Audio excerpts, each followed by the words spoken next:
Good afternoon, and welcome to the charter meeting of January 7th, 2026. I am Michael McSweeney, the City Clerk and the Clerk of the Council, and I would like to thank you for joining us. I call this meeting to order pursuant to Section 42 of the Charter. Please join us for the Pledge of Allegiance.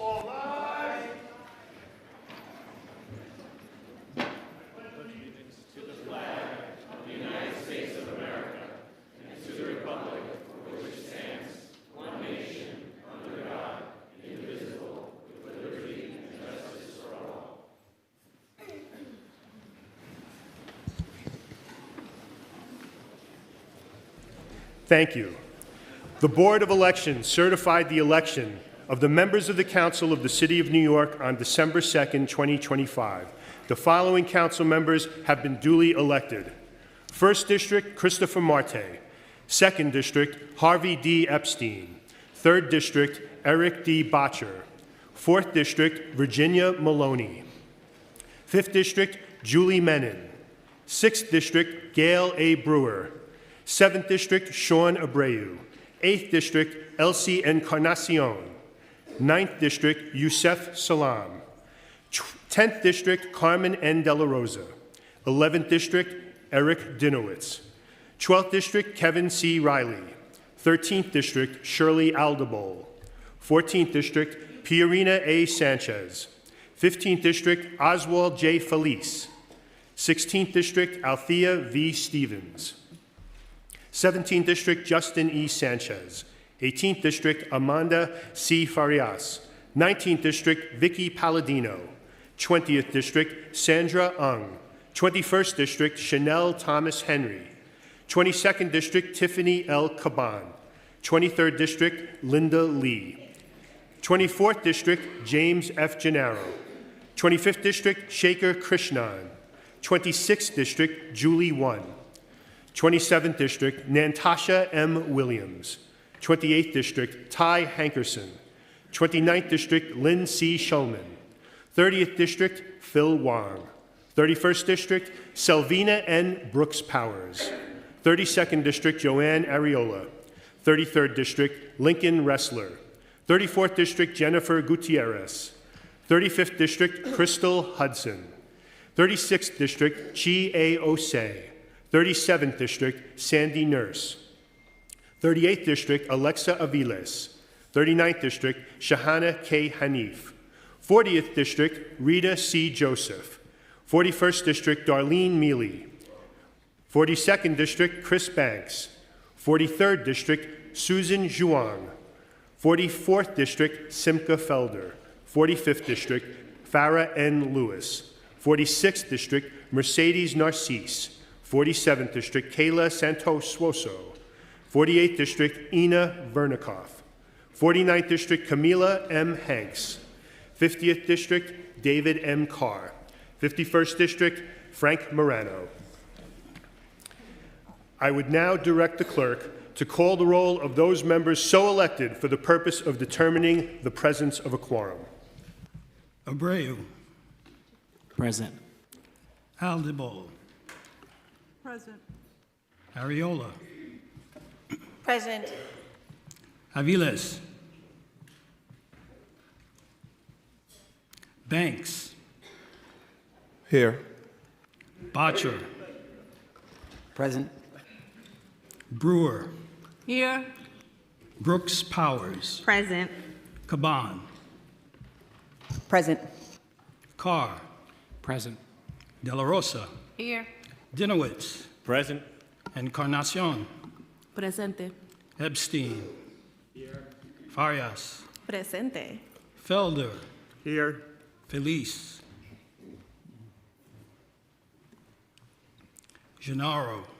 Here. Gutierrez. Presente. Hanif. Present. Hankerson. Present. Hanks. Present. Hudson. Present. Joseph. Present. Krishnan. Here. Lee. Here. Lewis. Present. Maloney. Present. Marte. Present. Mealy. 100% present. Menon. Present. Morano. Here. Narcisse, Présent. Nurse, Here. Jose, Here. Palladino, Here. Wrestler, Here. Riley, Present. Salam, Present. Justin Sanchez, Present. Purina Sanchez, Present. Santuoso, Here. Schulman, Here. Stevens, Here. Thomas Henry, Present. Ung, Present. Vernikov, Present. Williams, I'm here. One, Present. Wang, Present. Zhuang. Present. Thank you, Mr. Clerk. We have a quorum. Thank you. I would now ask New York State Attorney General Letitia James to administer the oath of office.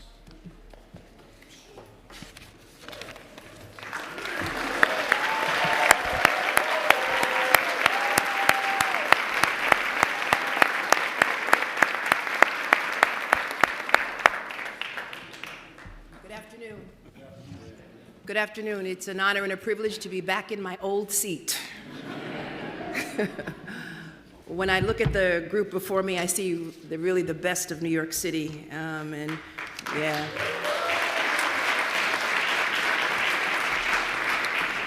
New Yorkers made their priorities loud and clear, and our constituents want a city that they can afford, a city where they can raise their families safely and comfortably, a city that powers the economy with opportunity for all, and a city that fosters the world's greatest art, greatest culture, music, food, and so much more, and a city that respects and reflects all. Challenges await us in the coming year, my friends, with prices soaring and too many families struggling to make ends meet.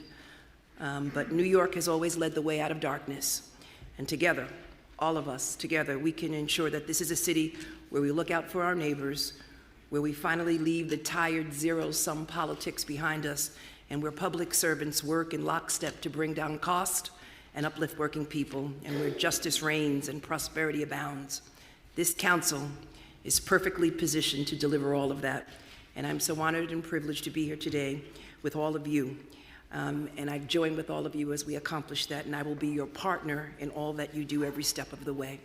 And now I have the honor and privilege of issuing the oath. And so I now request that all council members please stand for the oath of office.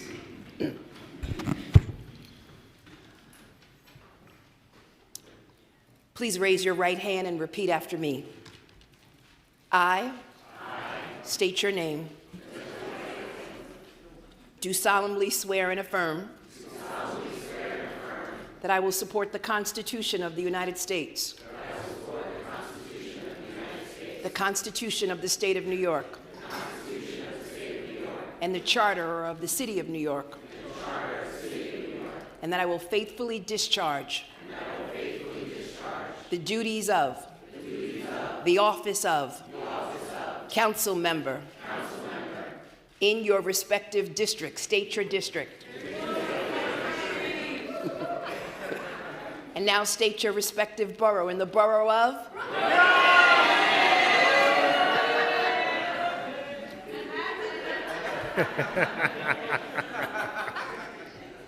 In the city of New York, according to the best of my ability.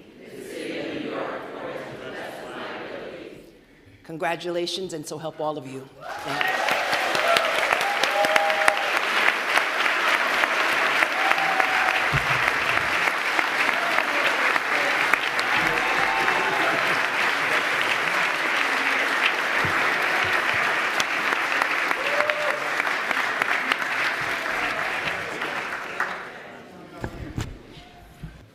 We will now have today's invocation, which will be delivered by Rabbi Joseph Potasnik, the Executive Vice President of the New York Board of Rabbis, which is located at 420 Lexington Avenue in Manhattan.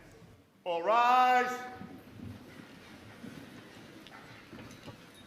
Thank you. I'm humbled by the applause.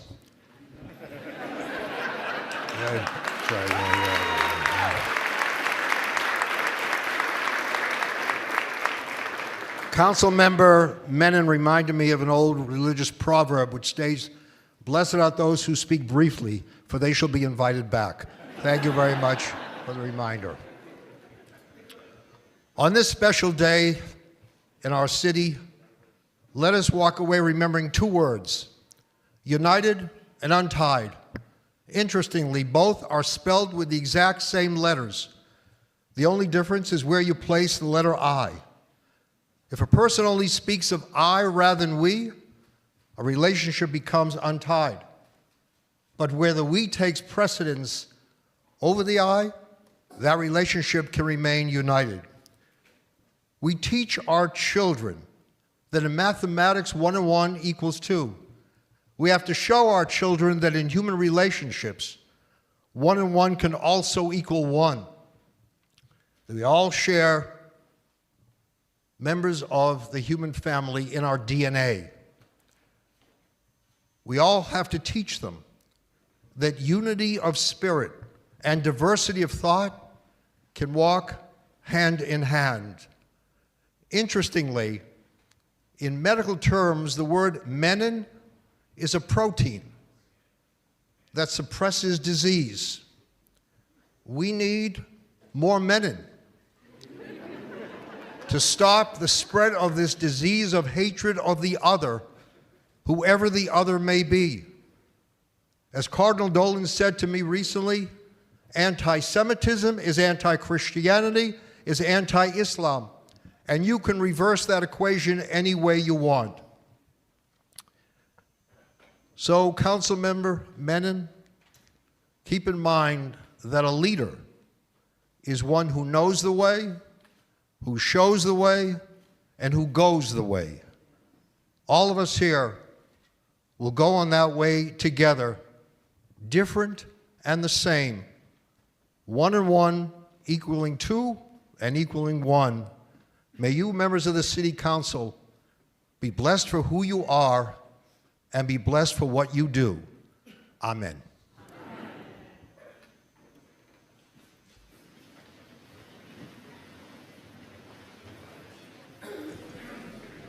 Thank you, Rabbi Potasnik. I would now ask Councilmember Virginia Maloney to spread the invocation on the record. Thank you. I would like to thank Rabbi Potasnik for being here today. Rabbi Potasnik is a faith leader whose work reflects the values of service, compassion, and civic responsibility that define New York City. Rabbi Potasnik serves as Executive Vice President of the New York Board of Rabbis, the largest interdenominational rabbinical organization in the world. And he serves as the Chief Chaplain of the New York City Fire Department, the first time a chief has ever been named in 160 years.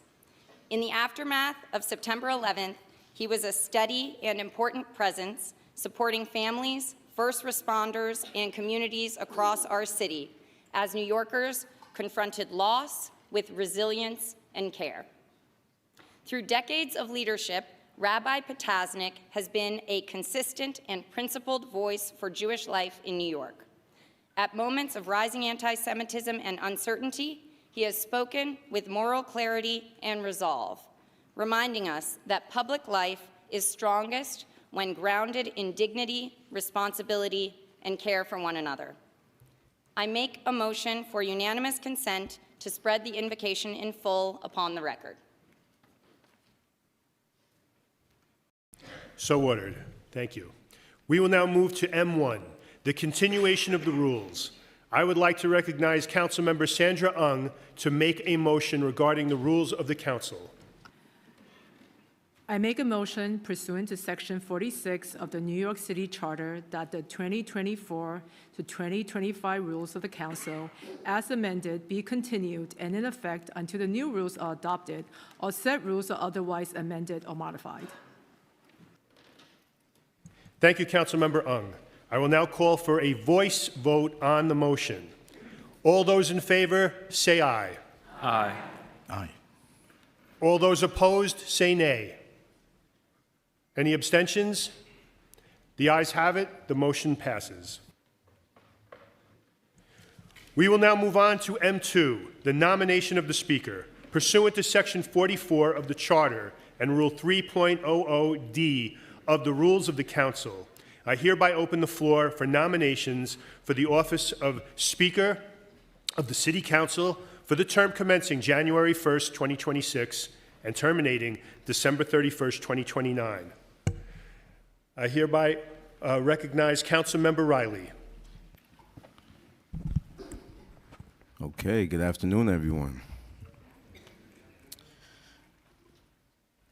Today, I want to submit the nomination for Councilmember Julie Menon for Speaker of the New York City Council. Julie brings more than 2 decades of public and private sector experience to this body.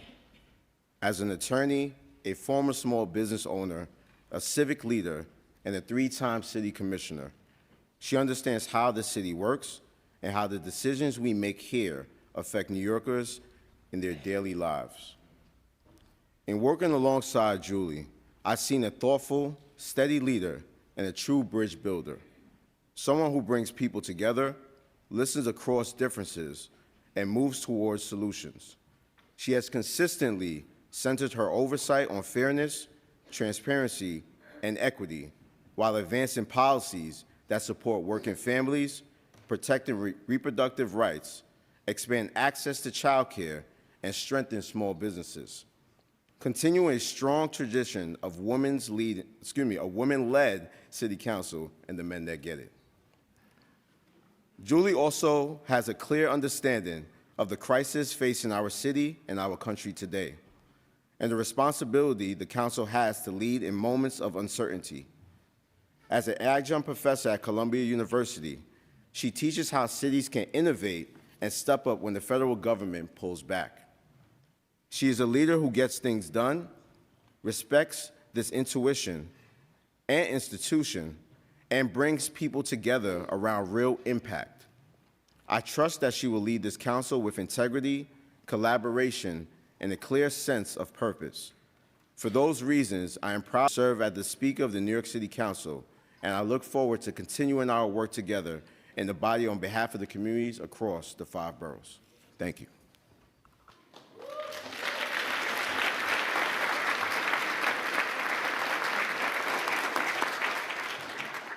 Thank you. I now recognize Councilmember Abreu. It is an honor to stand before you today for this historic moment. I rise to nominate a leader, a friend, and a colleague to serve as the next Speaker of the New York City Council, Julie Menon. In 2015, I was 24 years old and working as a liaison for the city, meeting with workers across Manhattan to let them know about the new law that guaranteed them the right to take a sick day. The person leading that work on behalf of Mayor de Blasio was Department of Consumer Affairs Commissioner Julie Menon. Yes, she was my boss. Today, most New Yorkers take for granted that we can take time from work for a doctor's appointment or to recover from an illness. But that did not happen by accident. It happened because of the leadership from a strong city council and people like Julie with a determination to fulfill the city's responsibility to stand up for New Yorkers. As commissioner, Julie did not just enforce the laws. She reimagined what the Department of Consumer Affairs could be. She took an agency known primarily for issuing fines and transformed it into one that emphasized fairness and prevented abuses before they happened. Under her leadership, the department instituted more than 24 reforms that gave small businesses a chance to cure violations and dramatically increased consumer restitution, and she will be sure to remind you by more than 70%. Julie also understood that consumer protection and worker protection are deeply connected. Drawing on her experience as a regulatory attorney, she led the effort to expand the agency's mission to include worker protection. In addition to paid sick leave, she launched and implemented landmark laws, including the living wage, the Car Wash Workers Bill, and Freelance Isn't Free Act. Those efforts fundamentally reshaped the agency into what we now know as the Department of Consumer and Worker Protection. She paired strong enforcement with deep outreach. When implementing paid sick leave, Julie made sure information was available in 26 languages, far exceeding what the law required, because she understood that rights only matter if people knew that they had them. Under Julie Menon's leadership, no community is overlooked. Julie also believed that enforcement should put real money back into people's pockets. She launched a new earned income tax credit initiative that returned more than $260 million to low-income New Yorkers and expanded access to the city's free tax centers, resulting in a remarkable 50% increase in participation. And she would be sure to remind you that we did that through the most unprecedented phone-a-thon throughout our city. Her leadership extended beyond immediate protections to long-term opportunity as well. As commissioner, she helped launch New York City Kids Rise, creating a universal college savings account for every New York City kindergartner. More than 280,000 children received accounts totaling over 50 million, a powerful statement about what we owe the next generation. Most importantly, Julie Menin offers no quarter to those who wish to take advantage of New Yorkers for their own profit. She led investigations into for-profit colleges, fraudulent auto loans, abusive debt collection practices, and illegal online sales, showing that consumer protection can also be a matter of public safety. This remarkable slice of Julie Menin's career somehow sandwiched between time spent running a small business and starting a family on one side and demonstrating exceptional leadership as a member of the City Council on the other. I'm proud to have known her then and now, and it is an honor to nominate Julie Menin to serve as the next Speaker of the New York City Council.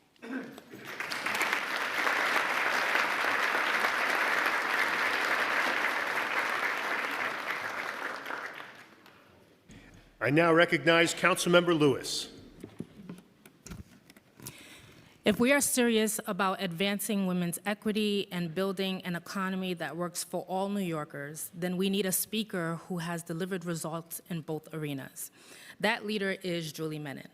Long before it was common to talk about women in leadership, Julie helped create She Should Run, a national organization that has now trained more than 12,000 women across the country to step up and run for office. That work helped change who sees themselves as a leader and who gets a seat at the table. Julie carried that same commitment into her role as Commissioner of the Mayor's Office of Media and Entertainment, where she paired women's equity with real economic growth. She launched the nation's first municipal film fund, providing direct cash grants for women, filmmakers, musicians, and playwrights, and created programs that connected women creators with the financing they needed to complete their work.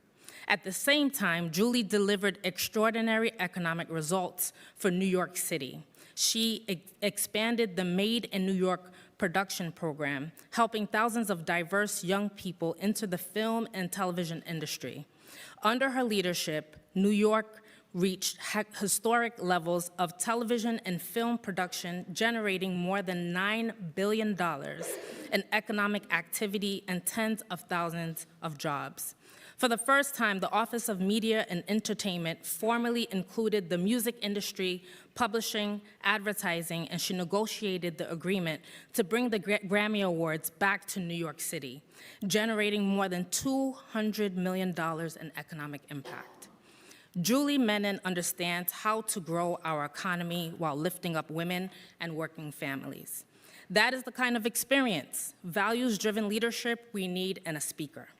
Today, I am proud to nominate Julie Menin as the Speaker of the New York City Council, and I'm confident in her proven ability to lead with vision and champion inclusive economic growth to guide the Council into a new era of innovative, equity-driven governance for all New Yorkers. Thank you.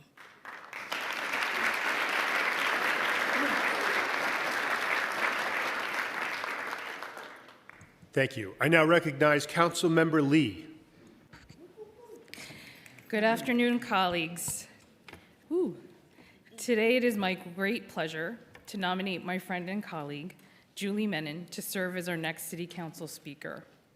Throughout her career, starting from her time as a Community Board Chair to her time as our colleague in the Council, Julie has served as a dedicated advocate for our workforce, whose labor built our city brick by brick, and for everyday working families who have struggled far too long to make ends meet in New York City. As chair of the Committee on Mental Health, Disabilities, and Addictions, I've had the privilege of working closely with Julie on our resolution for first responders and survivors of September 11th. More than 2 decades after the events of 9/11, New Yorkers still suffer from the effects of exposure to toxins and debris at Ground Zero. And as a former community board chair in Lower Manhattan who fought for the creation of the World Trade Center Health Program, Julie stepped up once again when the federal government failed to address critical funding gaps for the medical care and support survivors deserve. Julie has continued to demonstrate the aptitude for coalition building paired with an unwavering focus on delivering real results for New Yorkers. And at a time when our city grapples with the issue of affordability, Julie Menon has displayed her commitment to economic mobility, starting with our youngest New Yorkers, those who will grow to become our future leaders. Through her work as the founding board chair of New York City Kids Rise, Julie has laid the foundation to launch career saving accounts for every kindergartner in New York City. And research has shown that children with even the most modest savings accounts are 3 times more likely to enroll in college and 4 times more likely to graduate, creating the pathway for economic stability in their professional careers. And during the pandemic, parents across our city experienced firsthand the consequences of a broken child care system, myself included. And in the push for universal child care, Julie Menon was instrumental in building a coalition of advocates and providers to advance pivotal legislation that made child care more accessible, positioning New York City as one of the first major cities in the country with the ability to make universal child care a reality. Julie has spent her career fighting for New Yorkers, bringing that same passion and determination to her work and the council. And as we confront continued challenges around housing and affordability, she is the innovative leader, I want to say that again, innovative leader and coalition builder that our council needs to deliver real results for families across New York City. So it is with my great honor to nominate my colleague, Julie Menon.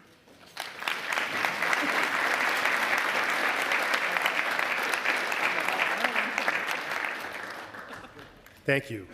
I now call upon Councilmember Hanks. Good afternoon. I stand here today from the fabulous 5th Borough of Staten Island. I am proud to nominate Councilmember and friend Julie Menon for the Speaker of the New York City Council. Throughout her career, Julie has led innovative public-private partnerships that address some of the city's most pressing needs. As Commissioner of the Department of Consumer Affairs, she's helped launch the NYC Kids Rise partnership with the Gray Foundation, seeking college saving accounts for more than 280,000 public school children and investing in over $50 million in their futures. That is how we begin to close the wealth gap and invest in the next generation. Julie has partnered with Asphalt Green to launch Wave Makers, providing 2,000 second graders with free swim lessons in their own neighborhoods, improving safety, health, and access for families for the city. She has also led the groundbreaking partnership with the Museum of Jewish Heritage, bringing 85,000 public and charter school students into the Holocaust education to confront anti-Semitism and learn the consequences of hate. She has been a leading voice in the digital equity, helping to bring zero-cost internet to NYCHA residents by working with providers and leveraging federal subsidies, recognizing that collectively and connectively is essential to opportunity. From Manhattan to Staten Island, Julie understands that communities may look different, but they deserve the same level of leadership, investment, and follow-up. Julie Menon knows how to turn collaboration into impact, and that is the leader that this council needs, and that is why I am proud to nominate her for Speaker of the New York City Council. Mazel tov. Thank you. Thank you. I now recognize Councilmember Krishnan. Good afternoon. I am proud to be here today nominating Councilmember Julie Menon to be our next leader and City Council Speaker. A speaker to lead this body must be relentless in fighting for New Yorkers and defending our values, whether it's street vendors facing Donald Trump's mass deportation campaign or the Uber and Lyft drivers of our city trying to get answers after being unfairly fired from billion-dollar tech companies. I know that this council always stands up for New Yorkers and takes on those fights. We need a leader who is willing to back us up and fight right next to us, who has taken on Donald Trump, big corporations, and anyone who stands between New Yorkers and justice, and who has won in those fights. Julie Menon is that leader. She has a clear and bold vision for the job and a proven track record to execute on that vision. She has done that time and again in city government. For example, Julie stepped up to serve as New York City Census Director at a moment of extraordinary challenge. The stakes were enormous during the pandemic. Over $1 trillion in federal funds over the next decade for New York schools, healthcare, housing, and social services were on the line. When the Trump administration attempted to undermine the census by adding a citizenship question, which matters to communities like mine in Jackson Heights, Elmhurst, and Woodside, Queens, a question designed to suppress participation among immigrant communities, Julie fought back. Working alongside Attorney General Letitia James, she helped take the fight all the way to the Supreme Court and won. Time and again, when the federal government tried to manipulate the census to deprive our city's resources and look past our immigrant communities like my own, Julie stood firm and fought back. This type of fight that Julie brings into our body, this is the type of fight that Julie brings into our body. She's willing to take on the long fights for all New Yorkers. And I know this because I've worked with Julie, not only as a fellow lawyer in the City Council, but also in my capacity as Parks Chair to create long-lasting change for New Yorkers. You see, together with legislation and $1 million in funding from philanthropy, Julie and I created Wave Makers, the most comprehensive free swim program for children in the highest need areas of our city when it comes to swimming, from Jackson Heights, Queens to the Northwest Bronx, ensuring that all New Yorkers get access to swim programs, not just the wealthiest New Yorkers. Julie looks at every problem the same way. She looks at every problem New Yorkers face with the same dedication, and she will lead to make sure everyone in our city can thrive.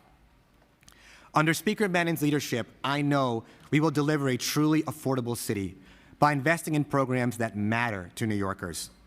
We will improve our parks and public spaces. We will hold predatory billion-dollar companies accountable, and we will protect tenants. We will take on the hard fights for New Yorkers and win. I'm confident that with Julie Menon as Speaker, our City Council will fight for all New Yorkers, and that is exactly why I proudly nominate her as our Speaker.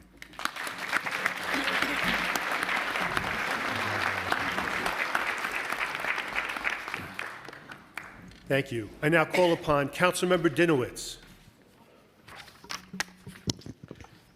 Thank you, Mr. Clerk. Is anyone else excited besides me? Are we all excited? I'm really excited. I'm not just excited for the nominations. I'm excited because of the work that we get to do, the work that we get to do in this room. And if we think about the work that our constituents have entrusted us to do, it is an awesome responsibility. We come here, some of us as new council members, some of us returning, to confront enormous challenges. Challenges we've heard about with affordability, divisiveness in our government, and we must confront those challenges and govern with purpose and clarity in service of our shared values and the people that we were elected to represent, to fight for our children, our working families, older adults, people with disabilities, and everyone in between. And it's in moments like these that leadership matters most. Moral leadership, leadership that unites, navigates complexity, and moves this institution and our city forward with principle and resolve. Julie Menon has demonstrated time and again that she possesses that rare and essential ability. I speak about the work we do in this room, these historic decisions we make, but I do have to bring up, since we're in the room and Julie's family is here, this is also the room where we celebrate our culture and diversity.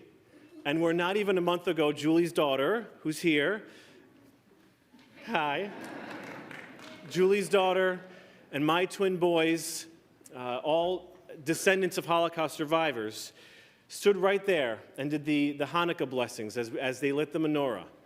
And as we do these blessings that are hundreds and hundreds of years old, those are the moments that I'm reminded about our shared history, our city's shared history, and what we pass on to the children of our city. And we stand on the cusp of making history by electing Julie as the first Jewish Speaker of the New York City Council. And I am mindful not simply of her identity, but that she's guided by our traditions from generation to generation, what those values mean. And I'm going to share one with you that in Jewish tradition, one of our texts is Pirkei Avot, the ethics of our fathers. And Rabbi Shimon ben Gamliel teaches the world stands on three things: on justice, on truth, and on peace. In other words, fairness and honesty and unity. And in choosing a speaker today, we are choosing a moral steward of this institution, someone entrusted with fairness, with honesty, and with unity. And Julie's record proves that she embodies those values and acts on them. Julie has built an extraordinary record focused on justice, honesty, and unity by lowering costs for New Yorkers, increasing transparency for New Yorkers, and delivering real accountability for New Yorkers, all by unifying members of broad and diverse coalitions. She passed the landmark Healthcare Accountability Act, which created the first in the nation Office of Healthcare Accountability to shine a light on excessive hospital prices, protect patients and taxpayers alike, and lowering costs. She reduced red tape for small businesses by creating a one-stop portal for city permits and licenses, supporting the small businesses, the backbones of our communities. And at a time when our civil rights are under question from the federal government, she, in New York City, strengthened our civil rights by establishing a right to counsel for survivors of domestic violence and codified the right to reproductive health care into city law. Her leadership goes beyond legislation.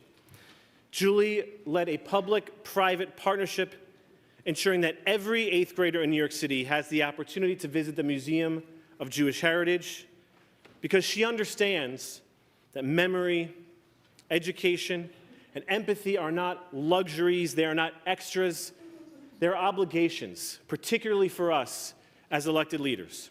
They're vital to unifying this city and combating hate. Justice, truth, peace made real through Julie Menin's actions. And today we write the next chapter into our city's shared history, choosing what kind of legislature we will be and what values we will elevate. In choosing Julie Menin, we are choosing a stronger and fairer New York City. We are choosing a bold council that will stand up for everyday New Yorkers. As Speaker, Julie is ready to lead a council that protects the vulnerable, expands opportunity, and strengthens trust in our public institutions. She understands the weight of this moment and the responsibility of this role. And therefore, I am proud to second the nomination of my friend, Julie Menin, as Speaker of the New York City Council, and I urge my colleagues to stand with me as one united body to elect Julie Menin as the next Speaker of the New York City Council.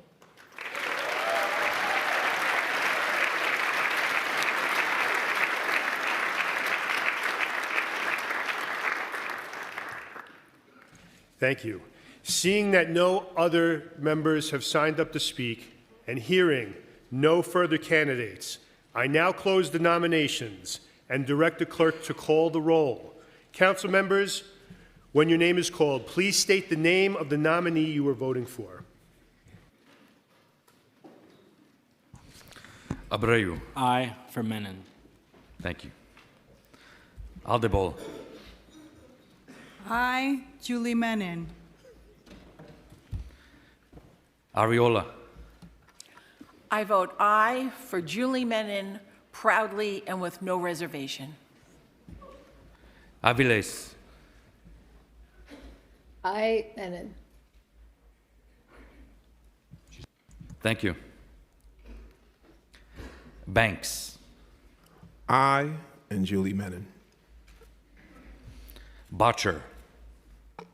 I proudly vote for Julie Menin. Brewer. I vote aye for Julie Menin, and I want to add that she did a great job on the census, and I know she's already brought it up again. And I want to say we are friends, even though I beat her for borough president. Thank you.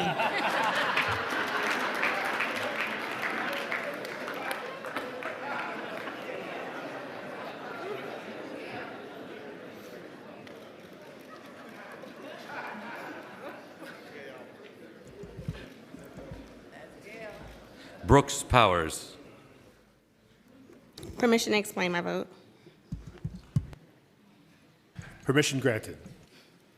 Gotcha. I thought I was going to say something spicy, but I just wanted to congratulate Councilmember Julie Menin.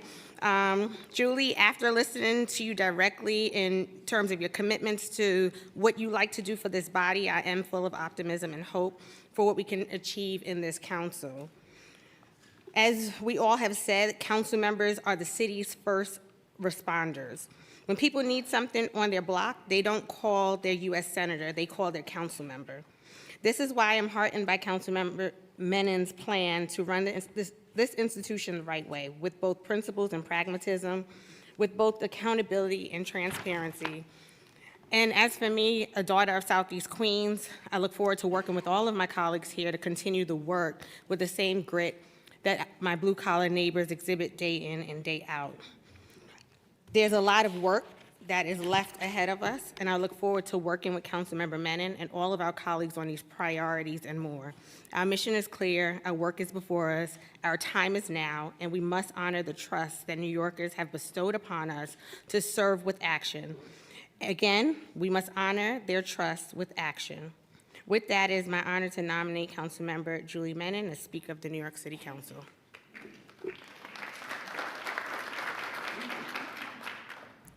Caban. Permission to explain my vote? Permission granted. Thank you. I vote aye for Councilmember Menin as our next Speaker of the New York City Council. It's an honor to vote for the first Jewish Speaker of the New York City Council, who will serve alongside our first Muslim mayor of the greatest city in the world. My community sent me to City Hall to serve and fight for workers, for immigrants, and for queer and trans community and every one of our beloved neighbors. And I can't wait to do that together. So I vote aye. Thank you. Carr. Aye for Julie Menin. De La Rosa. Aye, Menin. Congrats. Dinowitz. Proudly vote for Julie Menin. Encarnacion. Permission to explain my vote? Permission granted. Thank you, Billy. Hello, everyone. I am honored to be here today as the elected representative of District 8, which represents East Harlem and the South Bronx. I was born and raised in this district and have a deep understanding of what our families are facing. District 8 needs an aggressive affordability agenda, strong economic and workforce development, access to childcare and youth services, and critical investments in our infrastructure. These priorities guide every vote that I will take on this floor. I believe and I pray that each vote I cast advances these goals and reflects the vision of the people who elected me. Today's vote reflects that commitment. Julie Menin brings experience, steady leadership, and a clear understanding of the importance of affordability, economic opportunity, and equity for our communities. Her values align with the needs of District 8 and with my belief that this council must work collaboratively to deliver those real results for New Yorkers. With that, and with the people of East Harlem and the South Bronx at the forefront of my mind, I proudly cast my vote for Julie Menin as Speaker. Thank you. Epstein. Permission granted. I want to thank you all, Julie, for your leadership, your commitment. We've known each other for over 20 years, and the work you've done for future generations of this city has really been remarkable. You know, families are facing displacement. We know that New Yorkers are struggling every single day, and they turn to the City Council to look towards us to help them, to support them, to be with them. And that's exactly, I know what you're going to do every single day. We have to fix the affordability crisis. We got to deal with childcare. We got to make New Yorkers feel like they can continue to live here and stop the displacement of long-term families. That is our commitment. I know that is your commitment for the next 4 years. I look forward to you being our amazing speaker, and I vote A for Julie Menin. Farias. I vote aye for Julie Menin for Speaker of the City Council. She understands the responsibility of this role and the moment that our City Council is in to respond and serve for our communities. Congrats. Felder. Aye for Councilmember Julie Menin. Feliz.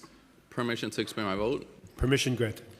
Proud and honored to vote for my good friend Julie Menin for Speaker of this City Council. For many reasons, including because of the many priorities that she's mentioned these past few months, including affordable housing, childcare affordability, and also procurement reform.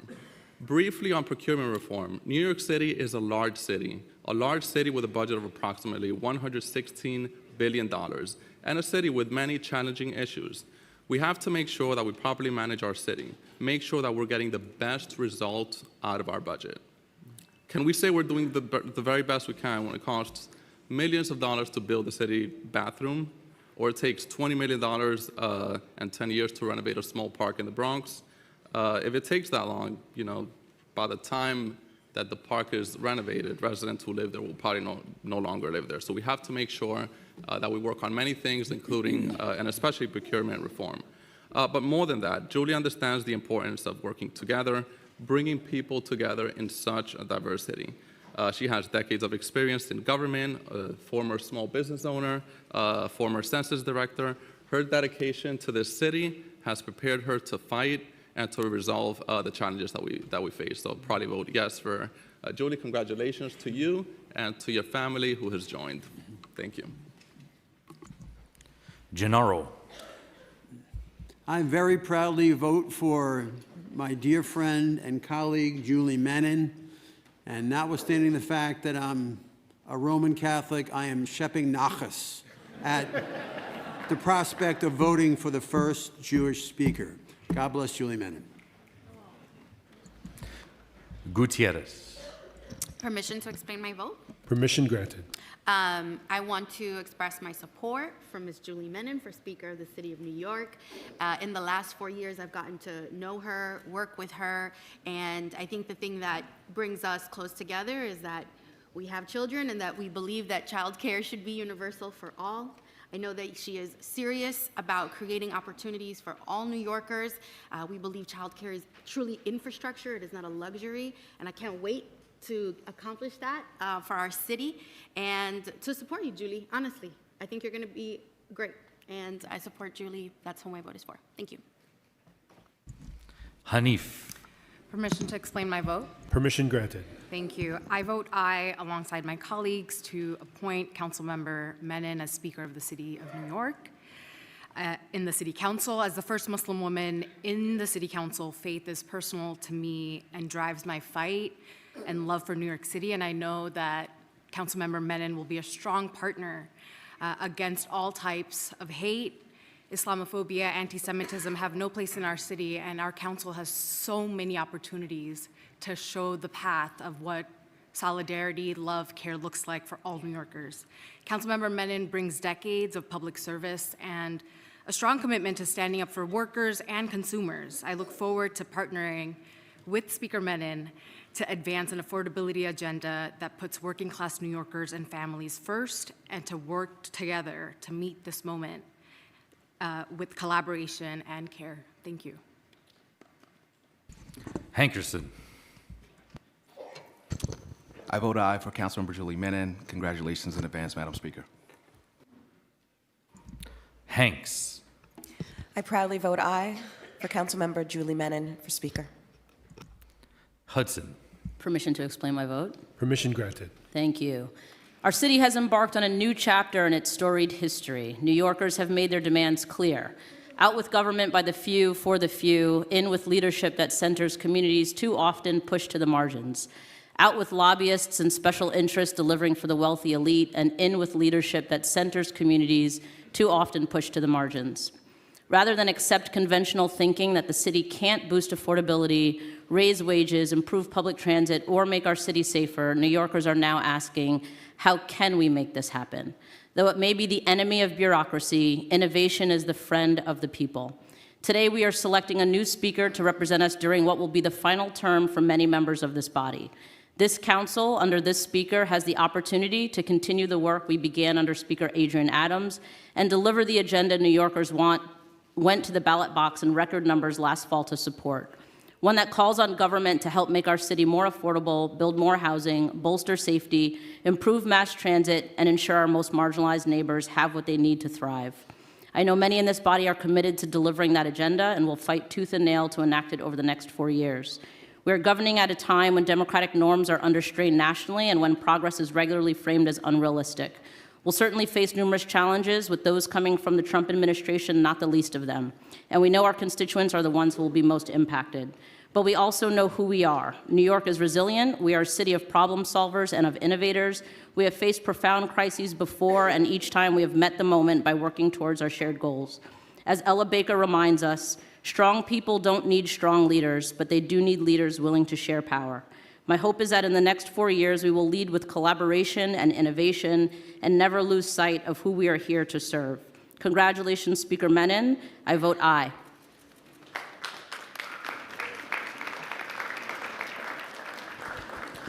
Joseph.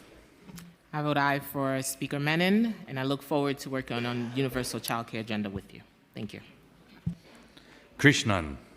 Proudly vote aye for Councilmember Julie Menon as our next speaker. Lee. Proudly vote aye for Julie Menon as our next City Council Speaker. Lewis. Proudly voting aye for Julie Menon as Speaker of the City Council. Maloney. Permission to explain my vote. Permission granted. This is my first stated meeting as a member of the New York City Council, and this vote is a particularly important one. The Speaker sets the standard for how this institution governs, how we work together, and how we effectively deliver for New Yorkers. I'm proud to support Julie Menon to serve as our Speaker. Councilmember Menon brings more than 2 decades of experience inside and outside of city government. And as her neighbor, I have seen firsthand the depth of her dedication to community. As an East Sider, I've personally benefited from her consistent focus on execution and results through her funding of parks, schools, cultural institutions, things that make our shared Manhattan communities such wonderful places to live and work. She's taken that same love of community to the city level with legislation protecting New Yorkers from unfair medical costs, streamlining small business permits process, and championing universal child care. Her commitment to the council's role as a serious and independent branch of government has earned her the respect of her colleagues. Her experience matters, particularly at a moment when New Yorkers look to city leaders for competence and effective government. This council must work together to meet a new era of challenges. Councilmember Menon is uniquely prepared to lead us in that effort, and I am proud to support her as our next speaker. Marte. Permission to explain my vote. Permission granted. Julie has led through troubling times. Here in Lower Manhattan, decades ago, Julie Menon was Community Board 1 chair, and she called Financial District and Tribeca home for a really long time. And during that time, people thought that Lower Manhattan was over, that it wouldn't see the great days ahead of it that it once lived. But Julie had a vision that separated her from most. She envisioned families, she envisioned new schools, she envisioned pedestrianized streets. She made a commitment to make sure that no matter who you worship, you could call Lower Manhattan your home. And today, the Financial District is one of the fastest growing neighborhoods all throughout the city and country because of her vision, because of her commitment to people in New York. I want to talk about another museum that wasn't mentioned earlier today, and that's the Tenement Museum, where Julie and her husband Bruce have supported for a really long time, which shows the struggles of not just people living in tenement buildings, but immigrants that have come to New York City for a better future. And this living museum teaches us the importance of our neighbors, whether you lived here for generations or you just came yesterday. And so I'm glad to cast a vote from the Lower East Side to the Financial District to Tribeca to say Julie Menon is our Speaker of the next City Council.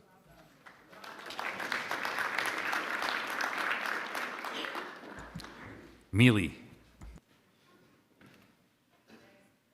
May I explain my vote? Permission granted. I just want to take this opportunity for someone who have been through 3 speakers, and this is my 4th one. I want to thank Julie Menon for being a friend. I want to thank her for, after she got the supermajority, I said, let me see, something happened. I said, let me see if she answered the phone. She did answer the phone, so I thank her. So, and I just want to thank my colleagues. I'm looking forward to all of us working together to never forget why we are here and I proudly support Julie Menon because I know, she knows it's the government of the people, by the people, for the people. And I believe in Julie Menon. Thank you. Thank you. Thank you. Menon. Well, it's a toss-up, but I am an aye for myself. Morano. Permission to explain my vote. Permission granted. Before explaining my vote, I want to begin by thanking the other candidates who put themselves forward during this process. Each of you did this body, I think, a real service. You forced ideas to be sharpened, priorities to be clarified, and ultimately, I think you made this a better body, and you made the person that we're about to elect a better candidate, I believe, and a better speaker. On a personal level, I want you to know how much I appreciated the opportunity to get to know each of you that reached out to not only me, but the Republican conference. As a Republican and a freshman, neither of which is typically viewed as a powerhouse combination in this chamber, it meant a great deal to me that you took the time to meet with me, to listen and to offer advice, and those conversations made me a better council member, and I'm grateful for them. But I'm also proud to enthusiastically vote for Councilmember Menon for Speaker today in unity with the Staten Island delegation, and to my 10 new colleagues, by the way, who joined this body this year. I would just gently suggest you keep Staten Island's new nickname in mind going forward, the Speaker Maker. I've known Julie Menon for a long time. I've always been impressed by her energy, her intellect, and her deep command of the issues. But since becoming a candidate for City Council, I've been especially struck by her genuine passion for this body and its members.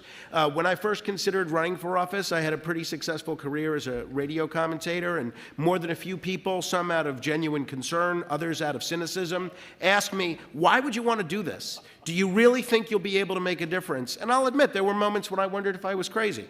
And when I told Julie I was thinking about running, she didn't hesitate. She was encouraging.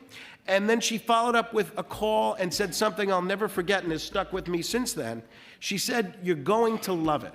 And that reassurance meant more to me than she probably realized, and she's been right every day of these last 8 months. But the reason I'm most enthusiastic about voting for Julie Menon today is because my constituents are counting on this body to speak for them. I know a lot of my colleagues are excited about the new administration, but nearly 1 million New Yorkers voted for someone else and something different. They're not excited. In many cases, they're fearful. And on behalf of middle-class homeowners, small landlords, parents of children in gifted and talented programs, Jewish New Yorkers, and yes, people who still think capitalism is a good thing, I believe they're counting on this council and on the new speaker to be a voice for them. Republicans are New Yorkers too, and they deserve just as much of a voice as anyone else. And Madam Speaker, that's my hope, and quite frankly, my expectation that we can work with the administration whenever we can, but to be a check on the administration when it goes too far. I'm proud to enthusiastically cast my vote for Julie Menon. I wish you the very best of luck. I know you're going to be terrific and have a great new partner in the minority leader as well. Council member, how do you vote? I enthusiastically vote aye for Julie Menon. Just making sure. Thank you. Thank you. Narcisse. All right. This is so special today because I'm very proud of all my colleagues. For those that have questions about how government works, you have to think. When it comes to City Council, we are the people's workers. We work for them, and we put them first. And I'm so proud of all my colleagues to put together. So far, I hear so many I and why, and I am very proud to be a City Council member today more than ever. This is New York City. This is how we get peace in the Middle East, over here in New York City. We can have a Muslim, the first Muslim mayor, and the first woman Jewish speaker in our home. And we're gonna work together. We're gonna work together, and we know our responsibility. Julie, what can I say about you? I'm very proud to say congratulations to you, Julie, for your election. You're gonna be elected as our speaker. Throughout your career, Julie, you had worked so hard. And I can say you work hard, girl, to be the speaker today. You work, you paved You really, really work hard, and I love to see when people work hard. You know, being a nurse, being in business, a businesswoman, we have so many conversations, but I can say I give it to you. You work. You made it easy for me in many ways. And I can remember for the census, you all know over here, Caribbean people don't like to be counted by government. And for now, you can know why. But Julie, you are able to put strategy in place for us to be able to get people out. And like we said, the first time ever, my community, especially in the Black community, were counted, many of us. It was such a big increase. So thank you for that. Julie, you set it up for working families. Thank you. Making city government work, not for one group, for everyone. Thank you for that. And that, when we sat down for you to explain how we're gonna make it work, I'm very satisfied. That's why I can say yes to that. You have been among the best advocate with me. Whenever I have issue, you always answer my question. Julie, you're gonna be a great partner, and I'm gonna hold you accountable, and you know that. So we're gonna make it work for the people of New York City. I am very proud of you, and congratulations in advance, because from the all day yes. So Julie, let's work together, make it happen for New York City. Despite all what's going on in the federal level, I know we got this. So thank you, congratulations already. I vote aye.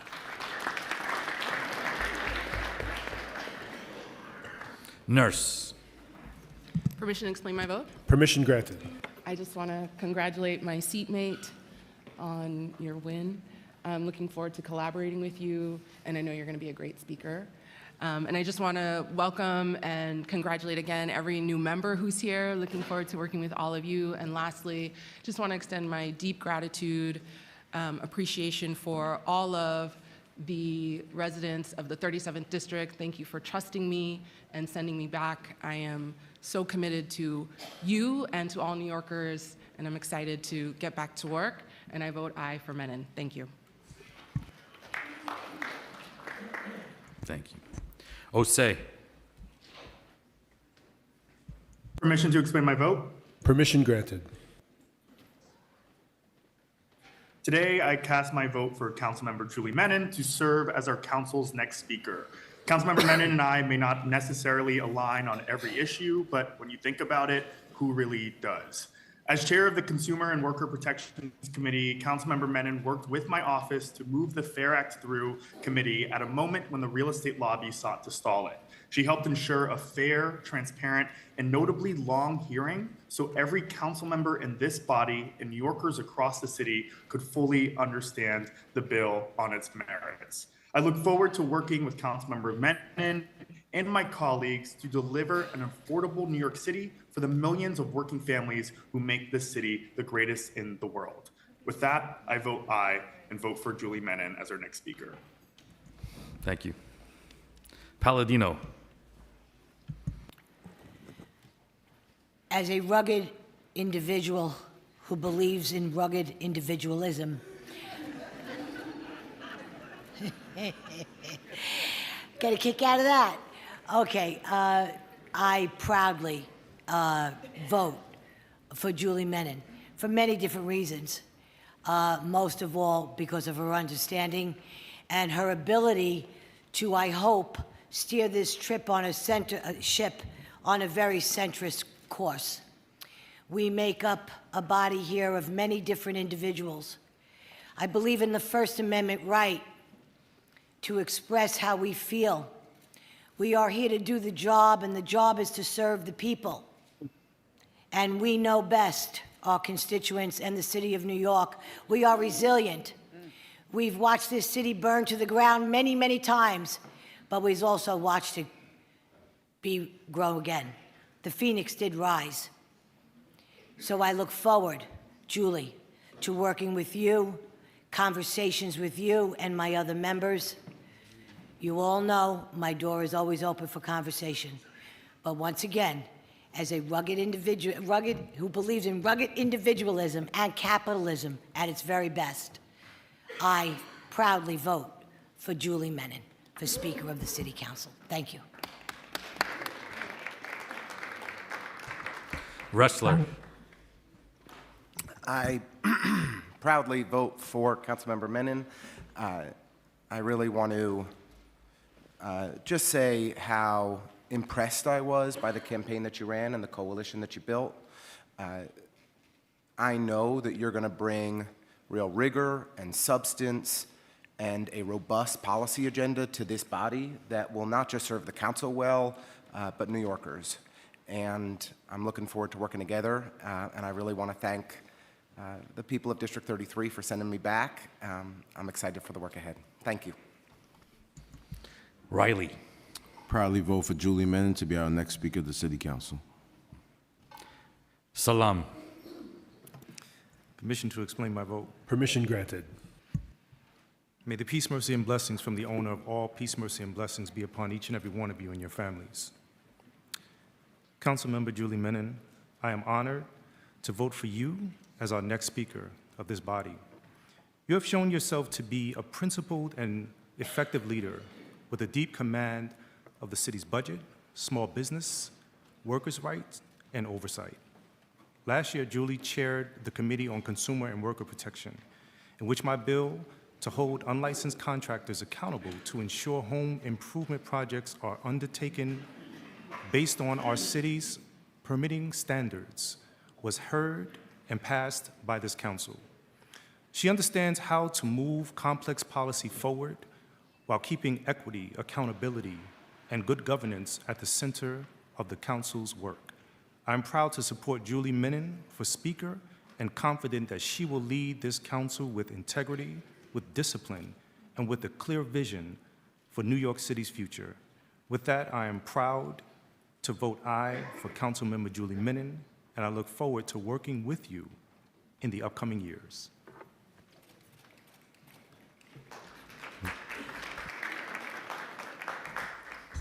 Justin Sanchez.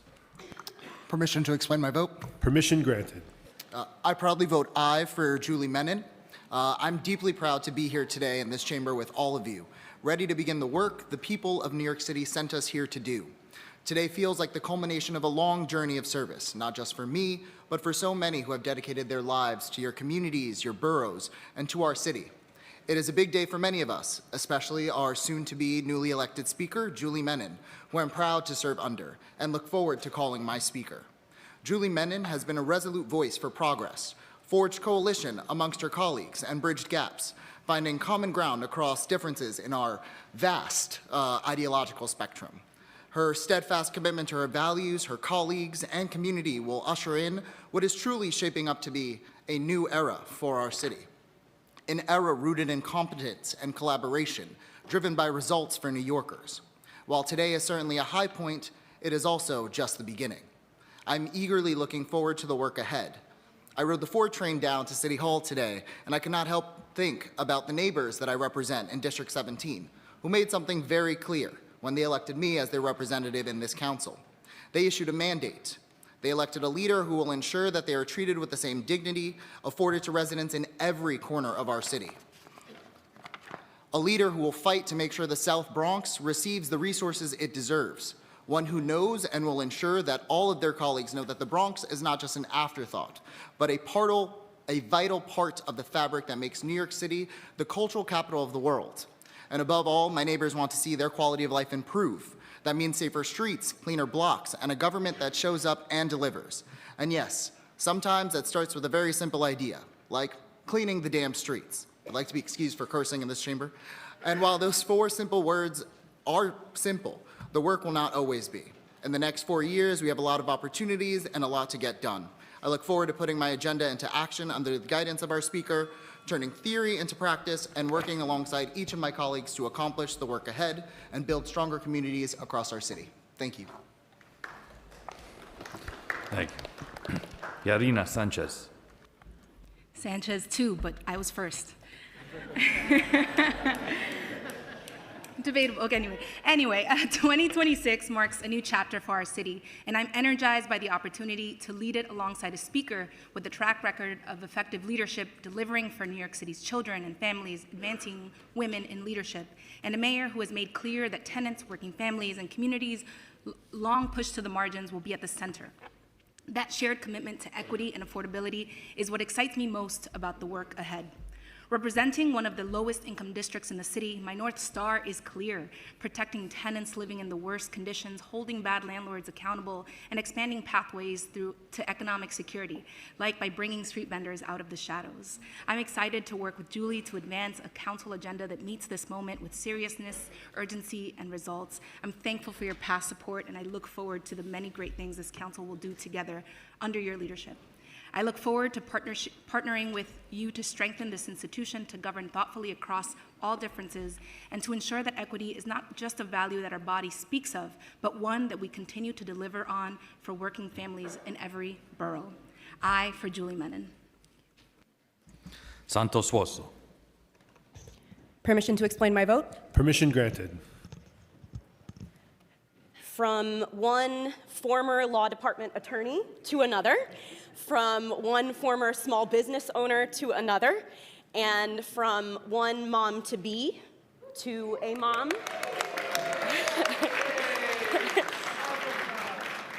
I cast my vote for Julie Menin for Speaker, and particularly with a shared goal of delivering universal child care and affordability for working families and working parents across New York City, and especially in southern Brooklyn, which I am so proud to be here today to represent. And finally, I just want to congratulate all of my fellow new colleagues for joining the council and congratulate my returning colleagues to the New York City Council. I am very happy to be here. Thank you so much. Schulman. Permission to explain my vote. Permission granted. As the first Jewish lesbian elected to the New York City Council, I proudly cast my vote for Julie Menin. Julie Menin is the speaker the New York City Council needs in this moment when the federal government is decimating our democracy. I have known Julie for more than a decade, and in that time, she has consistently demonstrated her leadership through her executive positions in government and as the director of the 2020 New York City Census. I worked as a staff member in the City Council after 9/11 and remember Julie's efforts as chair of Community Board 1 in Manhattan to support an Islamic center and mosque near Ground Zero with an interfaith component. As a council member, Julie has been laser-focused on universal child care along with health care transparency and accountability, among other important issues to New Yorkers. In addition, the character of a person is often measured by what they do out of the spotlight, and Julie has offered a helping hand to organizations and individuals dealing with both mundane and substantive issues. I will never forget her being there for me when I was being treated for breast cancer during my run for City Council in 2021. As a breast cancer survivor and someone who cares deeply about our city, I cannot think of a better person to lead our body.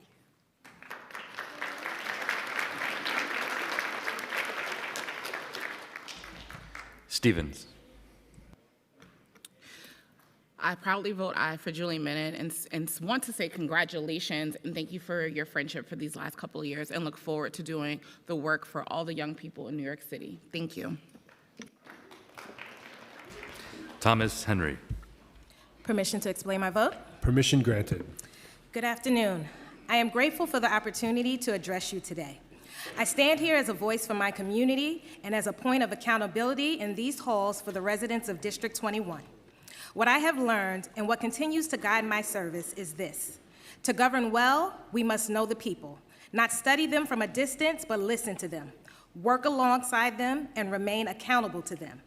That principle matters as this body focuses on delivering lasting solutions for New Yorkers across every borough. Leadership in this moment is not about personality or praise. It is about collaboration, experience, and the ability to translate shared priorities into effective governance. In District 21, our challenges are deeply interconnected. Public safety, affordability, and protecting immigrant communities cannot be addressed in silos. Small businesses are working to stay open. Parents are navigating access to childcare while worrying about safety. Families depend on healthcare systems that must be transparent and responsive. Our creative workers and cultural institutions fuel our local economy and sustain our neighborhoods. These realities demand leadership that understands how policy works across systems and communities and how to bring people together to solve problems. Councilmember Menin's governing experience reflects that approach. From supporting small businesses through streamlined permitting to advancing universal child care to strengthening the creative economy and workforce.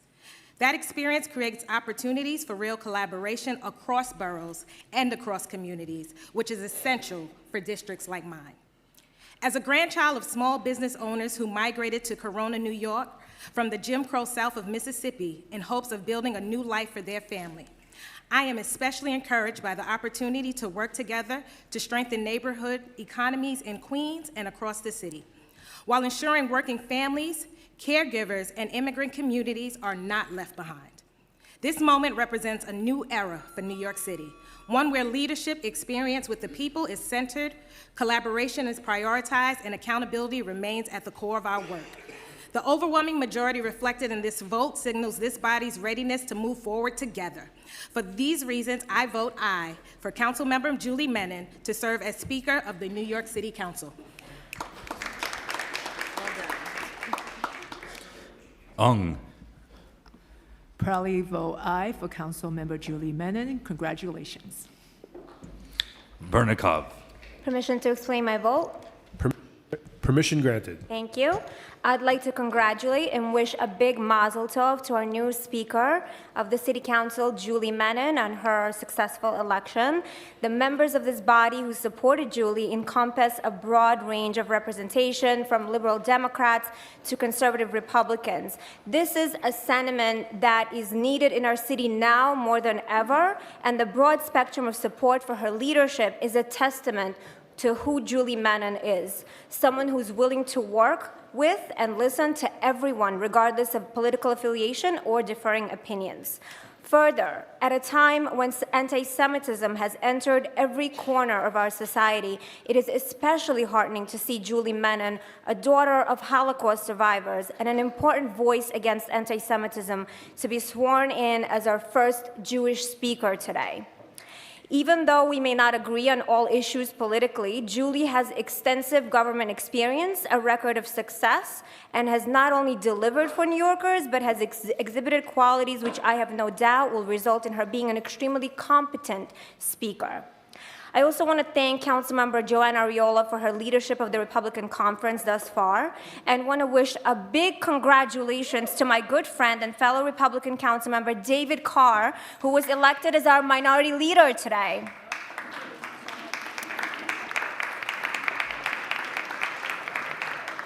In the last 4 years working together with David Carr, he has proven himself to be a man of high integrity and will be a steady, principled, and unifying leader.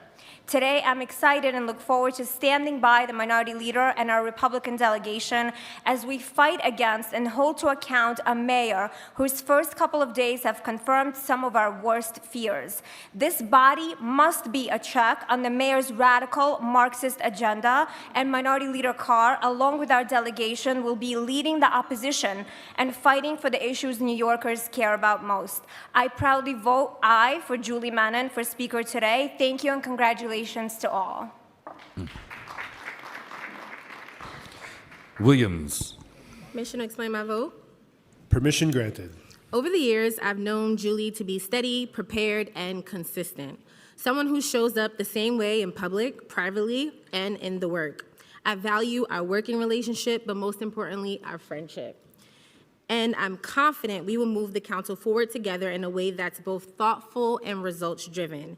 And with that, because I want to be like the rabbi and be invited all the time, so I'll be brief, I vote aye to support Councilmember Julie Menin for Speaker.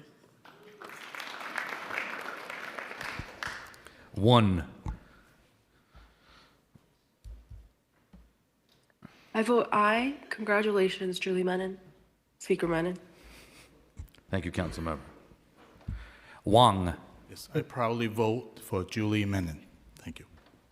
Zhuang. Permission to explain my vote? Permission granted. Thank you. I represent the largest AAPI majority district in Brooklyn, the first Asian majority district in Brooklyn. Councilmember Julie Menin has visited my district so many times. We see Julie Menin almost every single corner. She danced on the stage with me during the first ever Jewish and AAPI Heritage Month celebration in my district. She walked along with me the first Lunar New Year parade in Brooklyn together. During my first time, I watched Julie champion for public safety, quality education, and also when I was using my daughter's leftover folder, New York Kids Rise program, she said she created that program. She's everywhere. And also I see she creates Fight for Seniors, and also the most important, we need to unite everyone, fight for our city. Next year, as Asian Chinese, I'm especially proud of my heritage. I always talk about the Lunar New Year. Next year is the year of fire horse in the Lunar New Year. It symbols energy, freedom, strength, and progress, represent a time for bold action and positive change. This strength and positive change also describe my good friend, next speaker, Julie Menon. I'm very proud voting yes for next speaker, Julie Menon.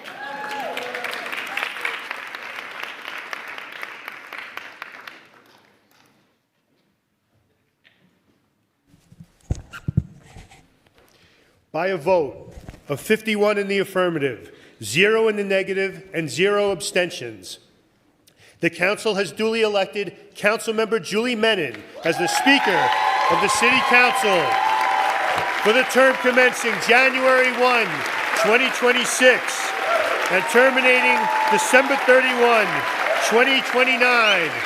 Madam Speaker, you have the floor.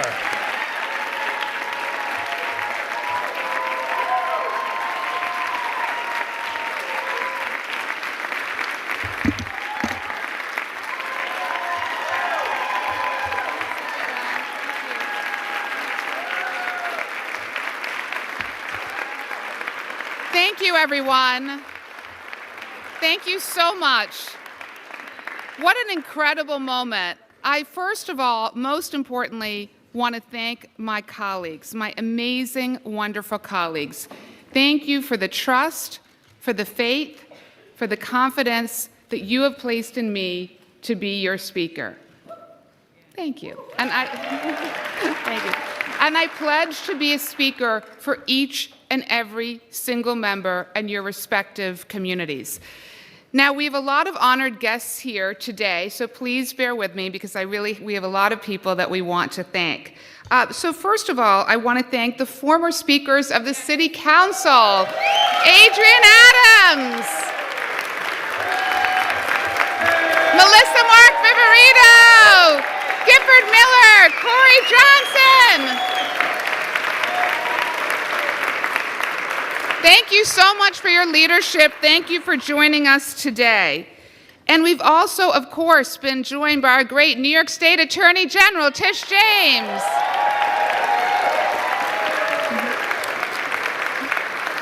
Our New York City Public Advocate, Jamani Williams. Thank you for being here. Our new Controller, Mark Levine. From the administration, I'm so happy he could join us today, someone I've worked with for literally over 20 years, and that's First Deputy Mayor Dean Fulhan. Dean, thank you so much. And I believe we were joined by Director of Intergovernmental Affairs, Jamila Edwards. And from Governor Hochul's office, Debbie Lewis, Assistant Secretary of Intergovernmental Affairs. Thank you so much for being with us.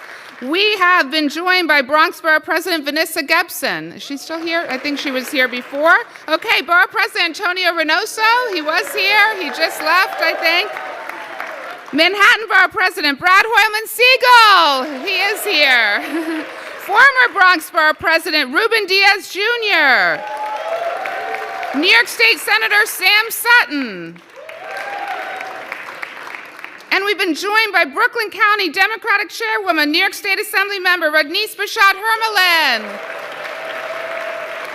So many other people I'm going to recognize. I really want to, first of all, thank our incredible friends in labor, many of whom are here today. So first of all, a great friend and partner, President of HTC, Rich Morocco. Another great friend and partner, President of 32BJ, Manny Pastridge. I believe we are joined by Henry Garrido, Executive Director of DC 37. Okay. And the president of the U of T, Michael Mulgrew, was here. He had to leave, but we so appreciate that he joined us today. And we have the president of the AFT, Randy Weingarten. Randy.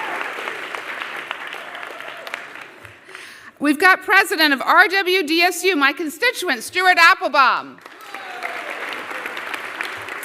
And from the Central Labor Council, their president, Brandon Griffith, and we've also been joined by the District Council of Carpenters. So let me take a moment to thank a few individuals who could not be here today, but I want to extend them very special thanks. With both Washington and Albany in session, I want to give a special shout out to Queens County Democratic Chairman Congressmember Greg Meeks, who's in D.C. right now, and who is represented by Frank Bowles, counsel to the Queens Democratic Party. In Bronx County, Democratic Chairman State Senator Jamal Bailey, who's up in Albany, but he's been represented here by Ariana Collado, Executive Director of Bronx Democratic Party. And I'm so proud we could join by a few former City Council members, Keith Powers, Danny Drum, Mark Traeger, Mark Weprin, and former Bronx Borough President Ruben Diaz Jr. And we've also been joined by former Congressmember Carolyn Maloney. Okay. So I want to also thank my colleagues who ran for Speaker, who ran such incredible campaigns based on integrity, based on substance, based on principle. Crystal Hudson, thank you so much for everything that you did. Sylvina Brooks Powers, Amanda Farias, Chris Marte, and Carmen De La Rosa. So thank you. I really look forward to working with all of you. Now, the most important thank you is to my amazing family. Thank you to my incredible husband, Bruce, for all of your love and support. My daughter, Maddie. Yay, Maddie.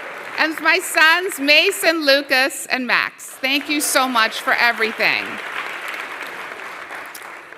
So I know that I am here today in part because of the paths that every single member in this city council has blazed. And I really want to give a special thanks and shout out to our incredible, historic majority women city council. There is truly no greater honor in my life than to stand before you as your speaker. And when I think about what that honor means, I think about what brought me to this moment and what, frankly, brought all of us here today.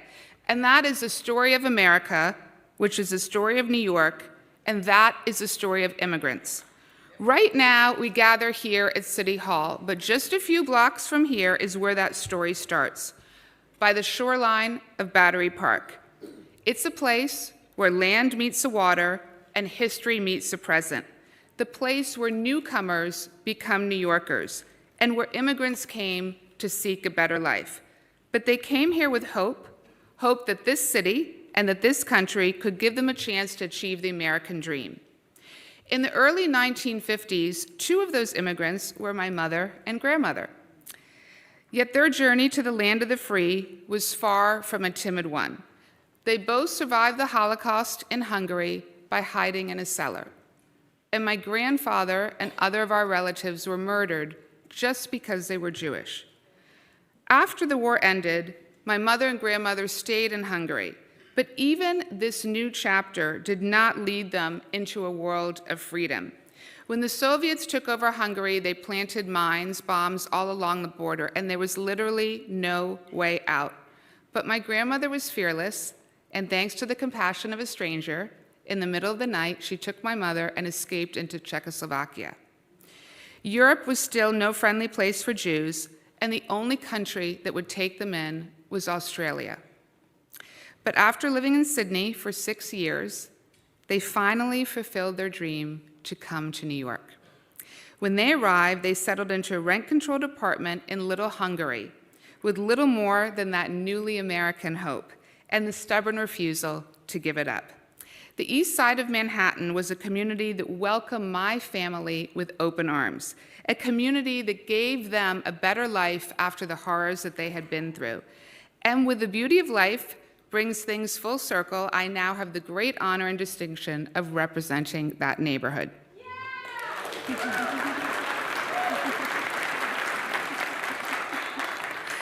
This is a story of so many New Yorkers. It's Dominican families in Washington Heights and Mexican families in Sunset Park, opening doors to their homes and small businesses to new arrivals. It's Haitian households in Flatbush and Canarsie, embracing those fleeing instability, and Caribbean communities in Crown Heights and in East New York, extending the same support that they once received. It's Polish families in Greenpoint and Ridgewood, helping the next generation find their footing, and Chinese families in Flushing, supporting them through family networks and local shops. It's South Asian families in Jackson Heights and Richmond Hill, welcoming newcomers with opportunity, and West African families in the Bronx and Staten Island, building communities that are rooted in faith, in work, and in mutual care. Now, I want to personally say that I never in a million years thought I would be a politician and run for office. In fact, after practicing law for 7 years, I opened up a small business, a restaurant, not that far from here, in Lower Manhattan. But when 9/11 happened, it changed everything. Both my restaurant and my apartment at the time were located just a few blocks away from Ground Zero. And my husband Bruce was supposed to be at the World Trade Center that fateful morning for a 9 a.m. meeting. And unbeknownst to me, he moved the location of his meeting. My mother, who lived with us, had gone out that morning for a doctor's appointment. We frantically tried to find her all day. Thankfully, our family was okay. But my small business was decimated, with every single window blown out and the shards of glass everywhere, and when the towers collapsed, the white grayish ash in every inch and crevice of my business. When insurance carriers took out full-page ads in the local papers, they promised New Yorkers that they were in our corner.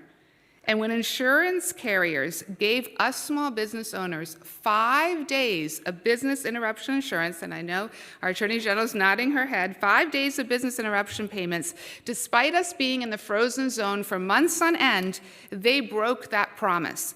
But that broken promise forged a new one within me, a promise to take on large corporations that engaged in predatory conduct. While the windows of my restaurant were shattered, our spirit of resilience was anything but. After founding a not-for-profit organization in Lower Manhattan that was focused on rebuilding downtown and growing it into over 30,000 members, I chaired, as Councilmember Marte said, Community Board 1 for over 7 years. From programs we launched like Art Downtown and Music Downtown, to building new schools and building the World Trade Center Performing Arts Center, to helping over 600 small businesses stay in Lower Manhattan, we planted the seeds for Lower Manhattan's revival at a time when people, quite frankly, doubted us. But our city also faced another distressing issue in the wake of 9/11, the deplorable surge of Islamophobia. When the construction of an Islamic cultural center was proposed near Ground Zero, a center to foster dialogue and unity, people fiercely opposed it. And that shameful opposition sent a signal to Muslim New Yorkers that they did not belong in a city that was meant to welcome everyone. When their freedom of religion was protested in public, we could not stand by in silence. Along with Daisy Khan, who proposed a project and who I'm so honored is here with us today. Daisy, thank you. We stood up to champion the rights of every New Yorker. Despite the death threats I received, not for a week, not for a month, but for well over a year, we did not waver in support of this project. So as chair of the community board, I was proud to write the resolution and guide it through our community boards to vote overwhelmingly in favor of the Islamic Cultural Center and Mosque. Sadly, that surge we saw over 20 years ago is not unlike the atmosphere that we are unfortunately currently experiencing. Hatred and violence are running rampant across our country and around the world. From the horrific shooting at Brown University to the anti-Semitic terror attack at Bondi Beach in Sydney, it's happening all over, and we must ensure that New York continues to serve as a beacon of hope, of tolerance, and inclusion. We live in a day when the first Muslim mayor of New York City and now the first Jewish speaker of the council are serving at the same time.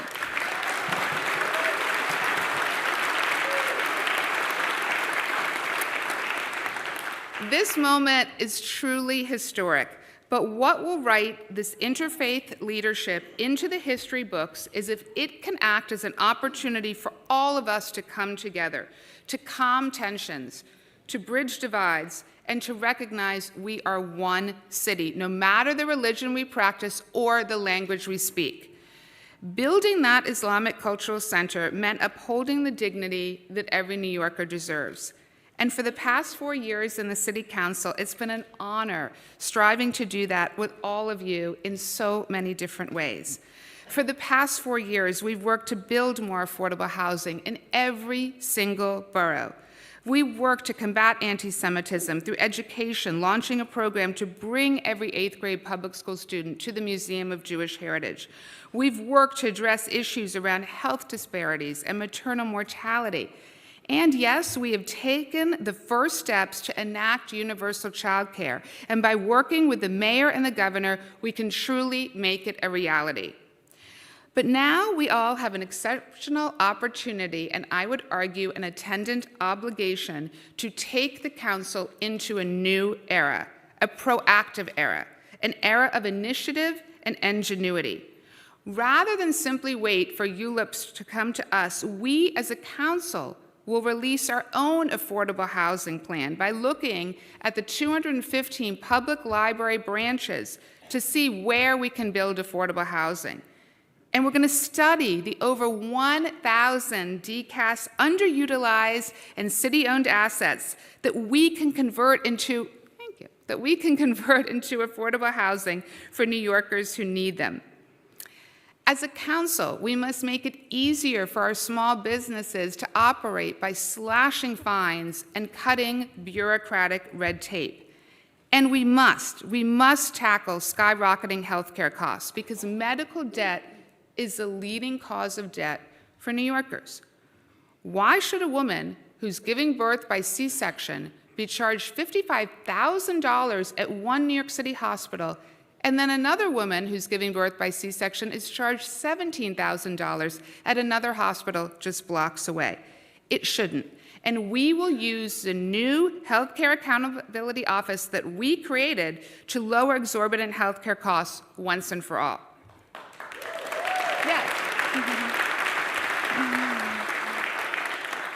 As a council, we must confront the culture of fraud, waste, abuse, and corruption that has plagued City Hall, and enact procurement reform to end no-bid contracts that have cost our city billions of dollars. And we need procurement reform because why should it cost the Parks Department $4 million to build a bathroom or take 10 years to renovate a park? And we have to ensure that city services are functioning at the very highest levels and restore the enormous staff vacancies with agencies being gutted in the last administration. We must counter income inequality with historic investments in baby bonds and universal college savings accounts, because ongoing education, whether it be vocational school or community college, can lead to double the wages earned in one's lifetime. And in certain parts of the city, we know our immigrant communities are facing an increasingly hostile environment. As a council, we must work to ensure that every single family feels safe enough to put down roots in their neighborhoods. Roots which strengthen the structure, shape the culture, and provide the vibrancy of our 5 great boroughs. But as your speaker, I want to anchor our vision of leadership in the story of our city. A vision as hopeful of the immigrants who come here and as persistent as the spirit that drove them here. The waves of immigrants that arrived on our shores created waves of change that forever altered the fabric of history. They brought new perspectives and ideas. They brought new solutions to old problems and new people to solve them, and they still do. As the first Jewish speaker, I want my vision of leadership to be as focused on dissolving division as it is on uniting all coalitions. But most of all, I want to be a speaker for every single member of this city council, because I know that the fight to create a safer, stronger, more affordable New York is not one alone. And we need to work together to make the greatest city in New York, greatest city in the world, even greater. As a body of 51 individuals, the legislation that is most life-changing and forward-thinking comes from the collection of policies to which all of us contribute. Our city has flourished because our foundation wasn't built on simplistic paradigms, and because of our ability to hold two truths that may seem mutually exclusive, but in fact are mutually reinforcing. For example, our city needs meaningful criminal justice reform, and at the same time, we must have the requisite resources for robust public safety measures. Our city needs to attract new businesses, and at the same time, we must have the strongest worker protections in the country. And our city needs to protect the First Amendment right to peacefully protest, which is sacrosanct, but at the same time, we must never jeopardize a New Yorker's right to worship, because we cannot let what happened outside Park East Synagogue ever happen again at any house of worship.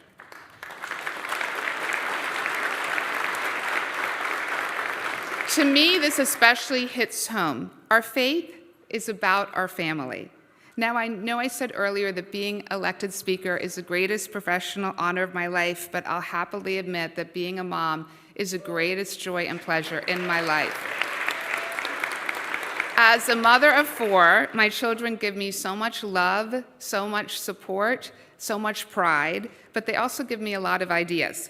And as I was speaking to them about what I should say today, they offered a few ideas. So one of the ideas my 7-year-old daughter proposed was that we should pass a law that social media should only be used to show nice things, like baking cakes or cute stuffed animals.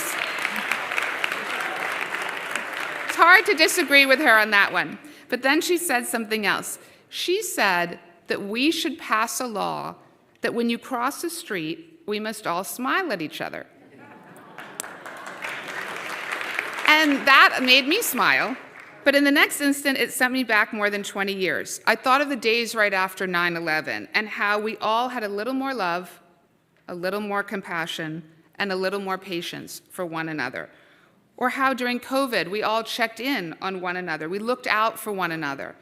How in the worst of times, we still had the capacity to give our best. And we still do.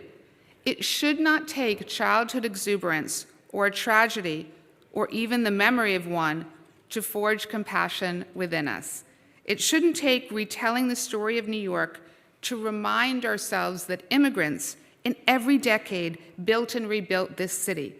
But when we do, and when we remember who planted the seeds that bore the fruits of our success, when we recall that the cohesion of our community is rooted in the tolerance of our differences, not the echo chamber of our similarities, we can celebrate New York as a city that leaves no one behind, a city that was founded as much on courage as on kindness, a city that raised me and my family and millions of others.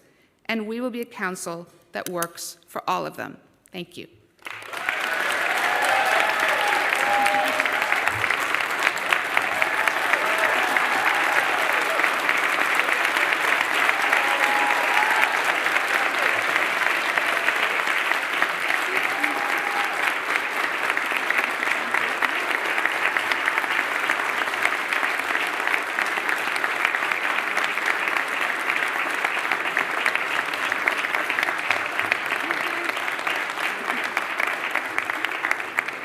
Okay, thank you. Now to the order of the council. We're going to get to business. Right to work.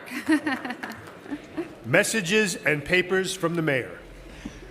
M3 through M22, mayoral vetoes. Referred to committee as indicated on the agenda. Communication from city, county, and borough offices. M23, Comptroller's Report. Received, ordered, printed, and filed. Petitions and communications. M24, Nomination and Election of the Temporary Committee on Rules, Privileges, and Elections. Pursuant to Rule 7.10, I move to elect the following council members as the temporary members of the Committee on Rules, Privileges, and Elections. The purpose of this committee will be to meet on Thursday, January 15th, 2026, to recommend the membership and chairs of all other committees of the council. I nominate Councilmember Sandra Ung to serve as temporary chair of this committee, and I also nominate the following council members to serve as temporary members of the committee: David Carr, myself, Kevin Riley, Sean Abreu, Shekhar Krishnan, and Chris Banks. I would now ask the clerk for a roll call vote on the motion to elect these nominees. Abreu. Aye. Aldebo. Aye. Ariola. I vote aye. Aviles.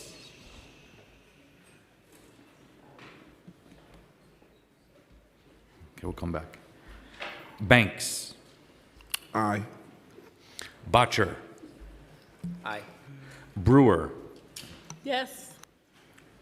Brooks Powers. Aye. Caban. Aye. Carr. Aye. De La Rosa. Aye. Dinowitz. Aye.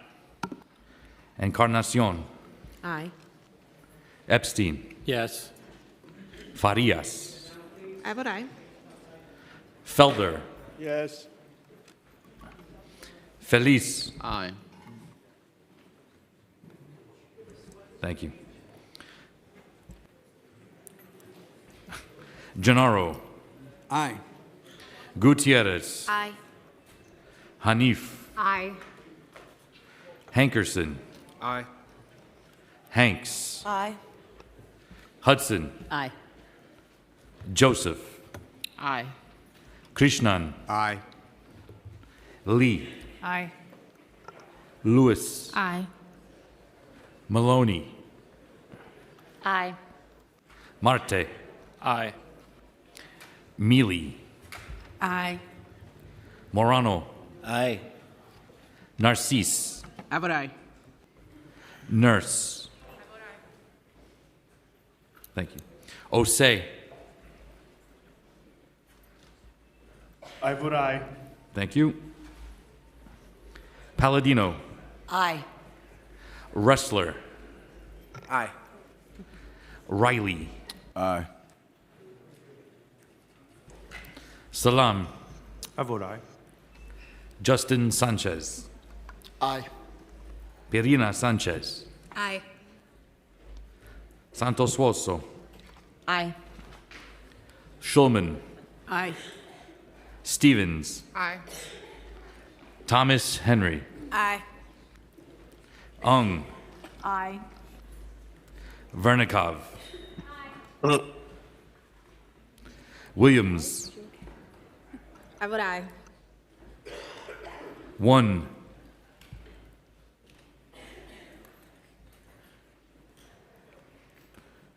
Wang. I vote yes. Zhuang. Aye.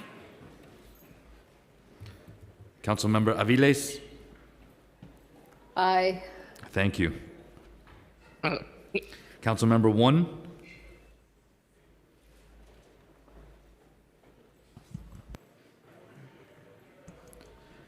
Speaker Menon. Aye.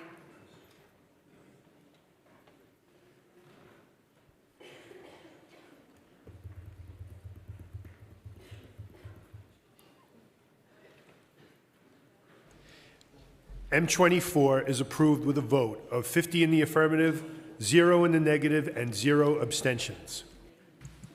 Thank you, Mr. City Clerk. M25, Designation of Minority Leader. Received. After a duly convened meeting of the Republican Conference, Council Member David Carr was elected Minority Leader of the City Council. First of all,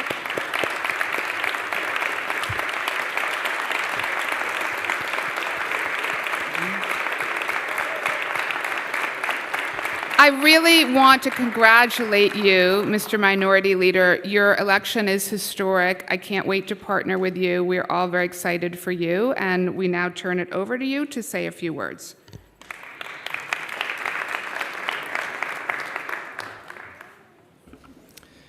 Thank you so much, Madam Speaker. Let me begin by congratulating all members on their elections from this past November, and all of those who were chosen for leadership positions today, especially you, Madam Speaker. Congratulations.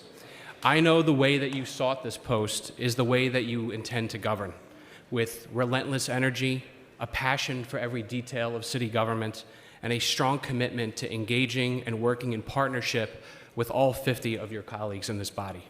I look forward to your tenure and working together to advance our city's future. And I also look forward to starting stated meetings on time.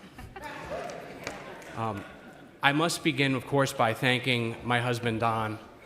He's not here today, A, because he's working, and B, because he knew that I was going to mention him.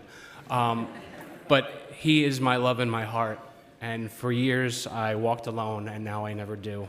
And it's because of him, and I thank him so much from the bottom of my heart for being a part of my life and making it whole. I must thank my Republican colleagues. They are phenomenal representatives for this city. Their tenacity on behalf of their constituents and our shared, deeply held principles always shine through.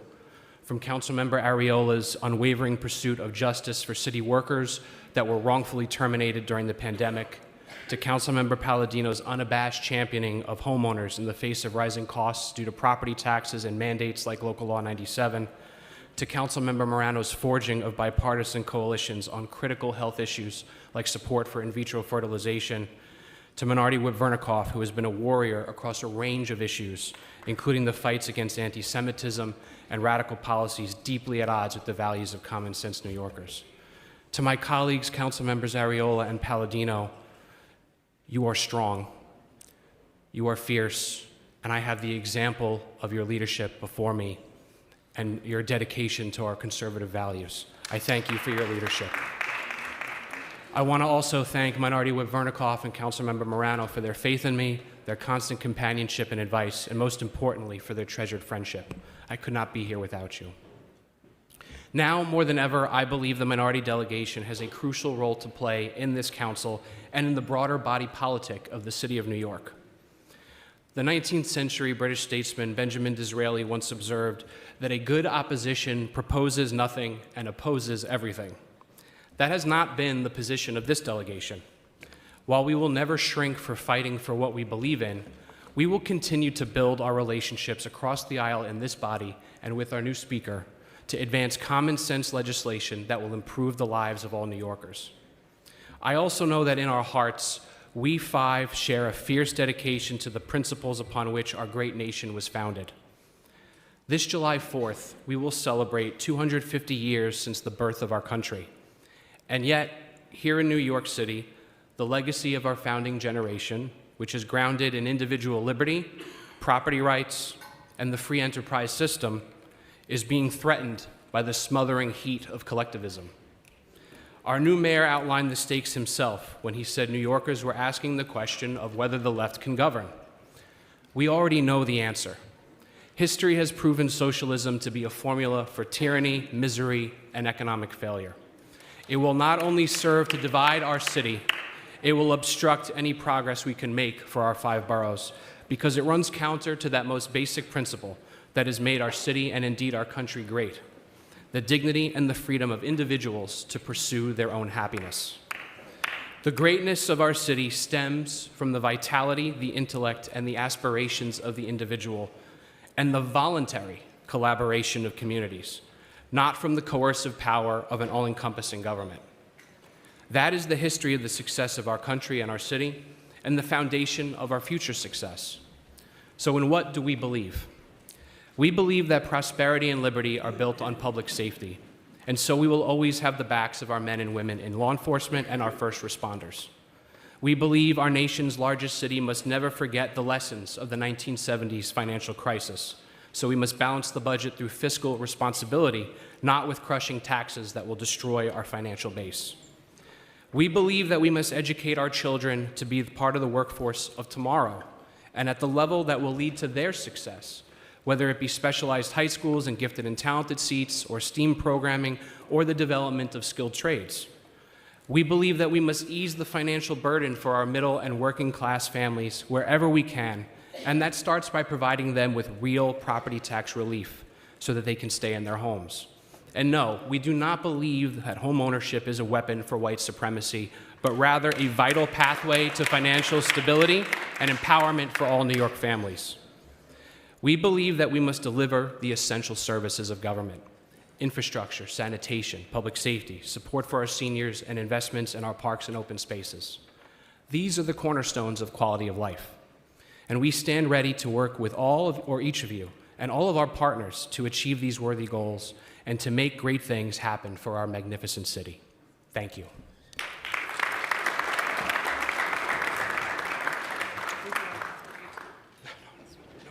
Thank you, Minority Leader Carr. I will now call on Speaker Julie Menon to close today's charter meeting. Thank you. The charter meeting of January 7th, 2026 is hereby adjourned.